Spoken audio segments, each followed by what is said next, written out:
Hello, Cosmic Turtle here, and thank you for joining me. So in this video I'm going to be talking to you about and showing you what the newest update for Darksiders 3 has done for the game. So the thing which I noticed first, because I decided to jump on this game yesterday, and when you load up a save here, click yes. Oh, balls. So you only get the option once. I'll show you it now in game. So I'll go through a few of the improvements they've done for the game. I'll save that one to last until I can show you it. So they've increased the level cap to 200, and they've also rebalanced the leveling up past level 80, which I didn't even realise. There was a level. What's it called? A level cap. So if you come here down to gameplay, you can actually change the combat mode now. So this is default, and this is the mode that the game starts with. And if we go to use an item, we'll just use this. Press up. We have full wrath, we can't use it. Alright, full health, can't use that. Can't use it. There we go.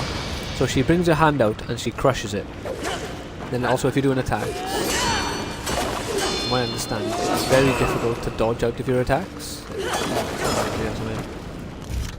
So yeah, like you have to finish off the attack, as you've seen there. She wouldn't dodge until after the swing. And then if we go here and swap it back to classic, so this is more like Darksiders 1 and Darksiders 2. And then can I just use a Nephilim's Respite? But if we do attacks,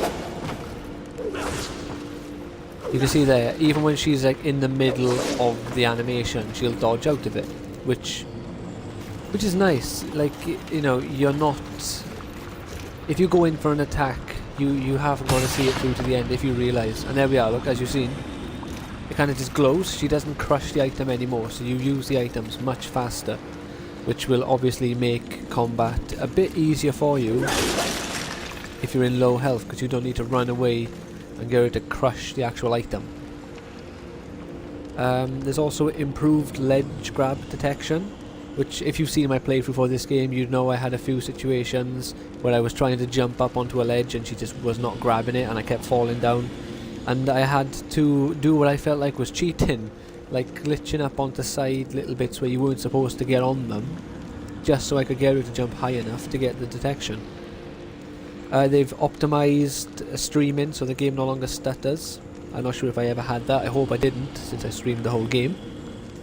And also Vulgrim has some new items, which is why I didn't run off to show you some fighting. What would you ask of this? Take your so time. if we show wares, let's have a look. Is there one by here? No. So you got this one by here, an echo mark, which allows you to get all of your attribute points back. Attribute. And I'm losing my words here. Redistribute them. And also a health lurcher. So you can actually boost your Nephilim's Respite yourself, which is brilliant. What else we got here? Oh, and they've also added new checkpoints into the game, so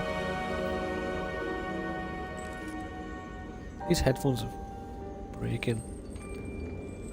Either way. So the new checkpoints, so the game is a bit more forgiving if you die at certain points, I guess. Now, some fixes in the game. It's fixed random crashes. I'm not sure how you can fix a random crash if it's literally a random crash, but either way. General performance improvements. Upon playing the game, I have noticed there's a lot less buffering in the game. Again, if you see my playthrough, I complained a lot about the buffering, so if they've got rid of that, that is absolutely fantastic. Fixes for Force Coral where it wouldn't break correctly. That is one of the items, or one of the objects in the world where if you throw your chakram at it, you break them. It's the one which you need the Force, what were they called? Hollow, the Force Hollow for. Fixes some of the checkpoints that weren't registering, very useful. Cycling difficulty options while in-game will not affect actual difficulty unless it is changed. Well, that's stupid to start with. People could be losing out on like the apocalyptic difficulty by going across to normal by mistake, and the game registers it as the difficulty change. A fix for Abraxas Health Bar showing up, but he is missing. Alright. I'm pretty sure Abraxas is an optional boss I didn't do in my playthrough, and that's why I'm doing a second one, because turns out you have to fight him before beating the game. Right, and we got some balance changes. Fury will no longer take damage while performing an arcane counter. Fantastic. Havoc form does more damage. That is desperately needed. I did notice that upon playing it. I thought it was just because I was on the default difficulty instead of the classic one. Increased Havoc generation on Obscurus enchantment. Increases health and damage amounts on Fortifier enchantment. So basically all the enchantments.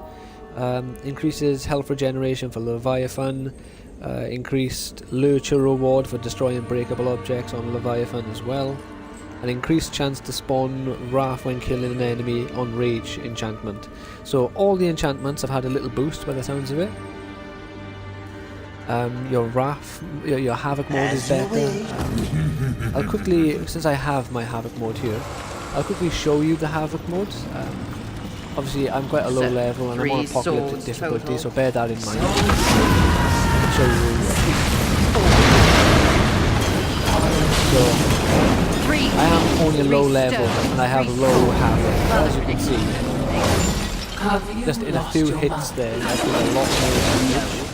I shall in the creative shortcut.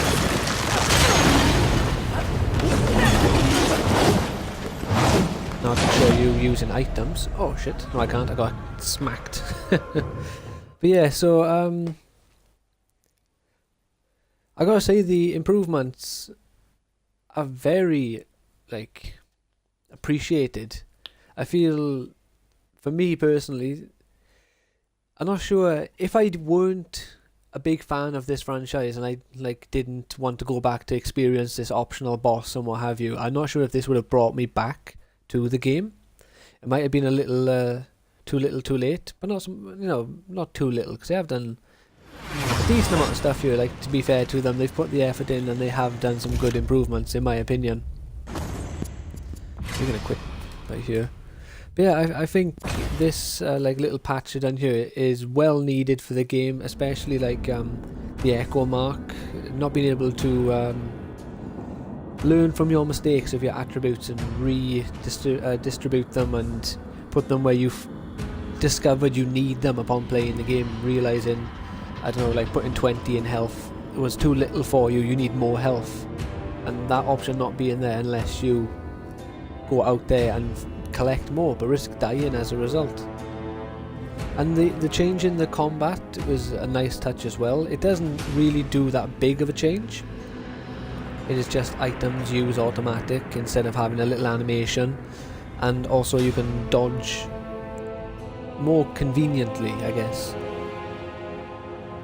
Well, that's about it really. But like, I do like that they're trying, especially so early on. Like, they're not giving up on the game, they're going for it, they want to improve it and make it the best it can be, which to me is a very positive sign that, you know, this game isn't going to go down in flames. Not that I have any bad opinion of the game anyway, I really enjoyed it and I think it's a great game, and I think this is the first step towards it getting even greater, and it really excites me for the DLC because they're putting in the work, they're putting in the effort, and I hope that that is reflected within the additional content for this game.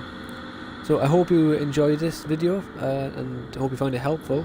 Please leave a like if you did, and I'd also like to thank King of DBZ Super Twitch for subscribing to my channel. I hope you enjoy the content, and I hope everyone has a great day and a happy new year.